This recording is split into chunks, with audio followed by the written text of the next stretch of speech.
kind of chose Shoe Dog to talk about, because I think as, business savvy people ourselves, we can relate to a lot of what he talks about in this book. How many of you had a crazy idea before? And then if you did, how did you relate to Knight's own crazy idea that he had with the shoes and his determined pursuit of it? I think a lot of us will probably have similar ones. I think. You guys left your jobs too. Yeah, that's what I was gonna say. I don't Crazy. exactly define crazy, but like leaving a corporate job, getting paid over $100,000 a year to do this is a crazy idea. Happy, and maybe it's not in the same vein. Like his idea was very grand of like building the shoe company, but I think you define what your crazy idea is, and It's still a business. Yeah, so and also, still applicable. in terms of we see how it's grown to become the massive Nike corporation organization that it is, but even when it started, it was probably still like this small little idea of just bringing these types of shoes into the country, not with this you just pour your passion and your idea into something and it can grow to become this huge. Yeah, it evolves into something else. So I wouldn't even put down Phil had this huge idea and mine is just so tiny. Yours is probably gonna grow just as much. I think part of how crazy the idea too is how unreasonable it seems to the person who's trying to accomplish it. That's why it's crazy. Is this even reasonable to think that I can get it accomplished? And that's where the degree of craziness for the idea comes about. Do you believe in it? And Phil believes in it completely. But that's the thing. If you believe in it, you make other people believe in it. Yeah, I feel like even when we look at this, we're like, God, he built Nike. That's huge. But it's never compare your beginning to someone else's middle. And I think that's so important because we always look at other people and what they've achieved. And you're like, oh my God, how could I ever achieve that? But it's everyone starts somewhere and you can't relate their middle or their end. The third paragraph, the last sentence in italics, he says fail fast. Yeah. So it's That's good. this whole notion of if you're gonna start a new business or you're gonna do something, you need to do it. And if you don't fail fast, then you're ruining your chance and opportunity to pursuing the next thing. 100%. And so instead of looking at it as anxiety provoking or people are gonna judge me, it's do what you wanna do, do your best at it, but fail fast. Go all out, and then if you fail, you failed, but at least So Knight manages to touch as much upon his personal life as he does his professional. What are your thoughts on how he balanced work-home life? How can you relate? Girl. Oh, that's a perfect question. I'll say this about him. He did a great job, from what I feel, being honest. Yes, being honest. He was honest. Yeah. He let it be known. He may have done this one thing with his kids, which was telling the story at night, which I thought was but cute. there were so many other areas where he wishes he could have been better. He could have connected with his son. You can't be everything to everyone all the time. And what he also did was he reconciled my dad was a bad dad too. And I took a lot of that on. And so he to try to be recognized better. It was interesting reading this book because my partner is a fashion designer and he dedicates so much time to his craft and his business. And so when I was working in healthcare, I never really understood it. And I was not as good as Penny. I was why aren't you home? I'm always the one making dinner for us. Damo. And I'm what is going on? And then when I started getting into TV and social media and having to work for $1, I was oh, I understand how much work you have to put in when you have your own business, because you're not just going to a job, clocking in, clocking out, and getting your paycheck. It's you're really having to work to nurture it, to make it grow. So reading the book and seeing what Phil had to go through, and then having 2 kids, it was interesting to see the dichotomy between his sons. There was one who was really understanding, and there I was found that really interesting. and there was one who wasn't. And it's I don't have kids, and I don't see kids anytime in my near future, but to think that there's that extra level, not even just a partner, you were saying with your boyfriend, but then in addition to have children, it was mind-blowing. And I honestly thought the whole Penelope Parks, you mentioned the relationship, but he goes in quite deeply about how she had to make so many sacrifices herself about just to understand that he was absent-minded to traveling all the time, because I think sometimes someone actually, even though Phil Knight's out there working really hard and doing all these things, she was working almost harder. And the one thing that brings to mind for me is the change in our society now. We're very individualistic, and we talk about our own personal brands and developing our brands and so on and so forth. And there's a certain older generation where their brand was their family.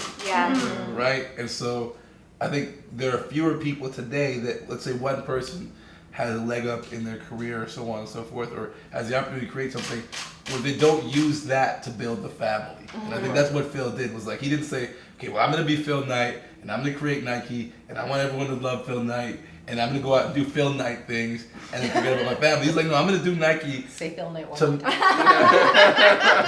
to make this thing work for everyone. And then she did her part by saying, okay, well, what This you is can't do at home, Yeah. I'll do and take care of. And he got it back in the end, but I think there's a lot less of that in our generation, Oh, because 100%. we're all so Yeah. conscious of being our best, or maybe sometimes helping someone else be their best, maybe what our best is, and then we become our best together. I think that was a really cool part of their relationship. I also thought it was like nice to see her character development, because in the beginning he kept speaking about how much she was drawn to security based on her upbringing, and for someone that's so insecure, you would think she would have told him to pull the plug, and she never told him to give up. Yeah. She And did it's ask the supreme question, what are we confidence. going to Yeah. do? But Yeah. she never said, okay, this is not going to work, you have to stop. What are your thoughts on the duality of competition as well as the responsibility top brands have to the world as a whole? Page 61. Oh my god, I was just on page 61. way! Okay, because I earmarked this, and just The art of from competing. people reflectively assume that competition is always a good thing, that it always brings out the best in people, and that's only true of people who can forget the competition. The art of competing, I learned from track, was the art of forgetting.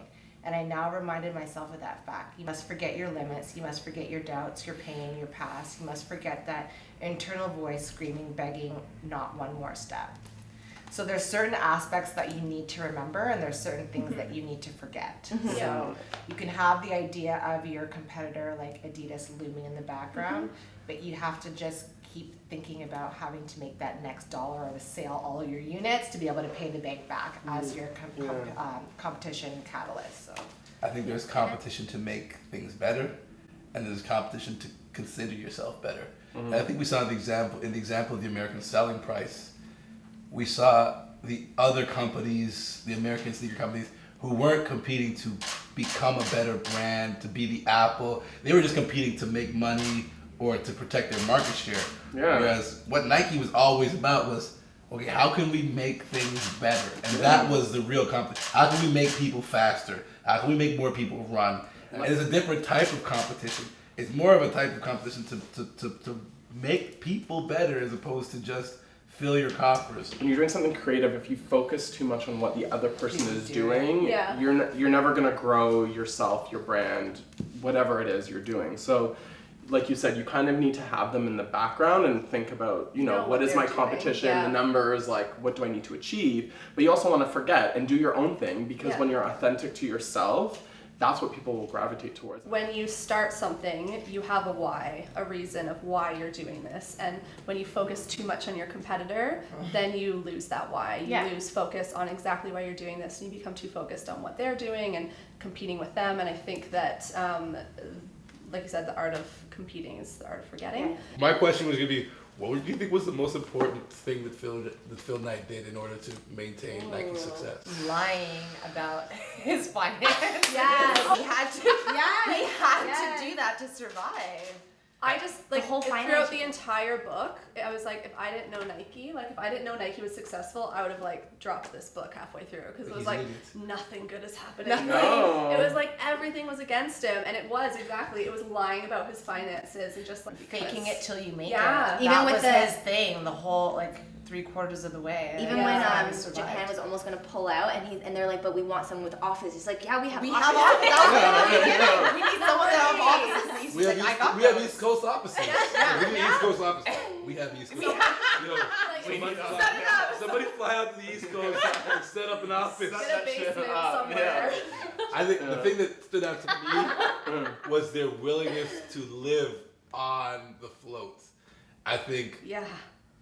everybody in business that they spoke to told them, don't do this. Stop doing this. Their bank threw them out. Like, they got thrown out by how many banks? And he said, listen, this is the model we're going to follow.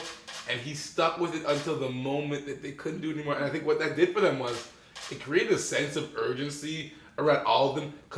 And to work harder. They Yeah. literally couldn't breathe. Slack. Like there was no time to breathe, Yeah. and that's what allowed Nike to prosper. But I think one of the things that he did so well to help the success, in addition to lying, So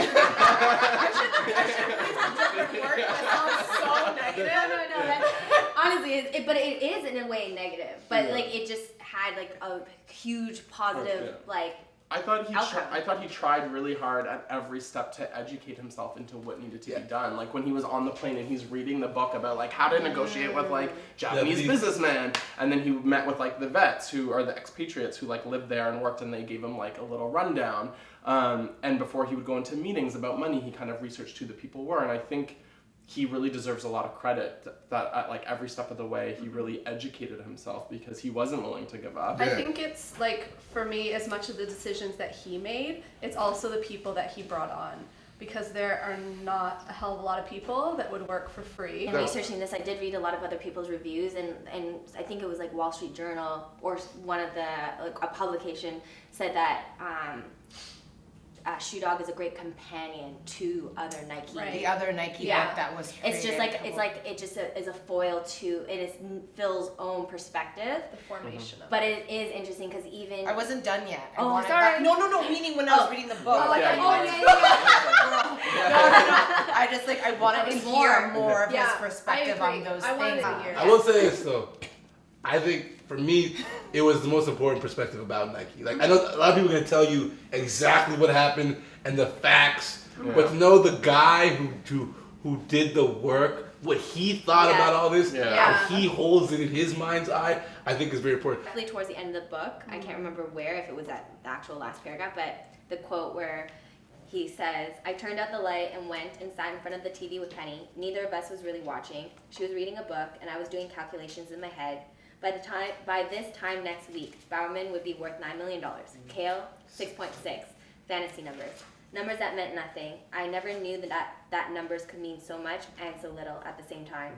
He continued that when he woke the next day, the world was the same as it had been the day before. It had always been. Nothing had changed, least of all me, and yet I was worth $178 million. Like, how did that? Crazy. That was when they went public. Yeah, that's when they went Mhm. public, The and I next know like day. there's I all love that. numbers, but Yeah. like the idea that you go and you're just doing something for the passion of it, Yeah. that the numbers literally don't mean anything yet means so Yeah. much because it actually puts a value on that crazy idea. And your work. But at Yeah. the same time, because it was never about the money, it didn't matter how much it was Yeah. worth. How does that like resonate with you guys toward like as you wrap up I reading mean, the book? like, I mean, I I'm like okay money. with those. I More than okay. And And in that Yeah. year, like in 1979 or 1980, like that time, $178 million is It's like, insane. even now it's a lot of money. I mean, it's no Yeah. Oprah money, but it's like a lot of money. You think about like both Sash and I saying that we quit jobs where we were making like Yeah. excellent money to going to nothing Mhm. and having to start fresh. Like, for that to happen, you have to be passionate about something. And so when you start with nothing and then kind of gain money, it's like your passion is outweighs Much more priceless. Yeah, It just- exactly, it's like- than any money that you can Mhm. make. So when I read that, I'm like, I totally get it. Like, Did you watch him? Oh yeah. oh my god.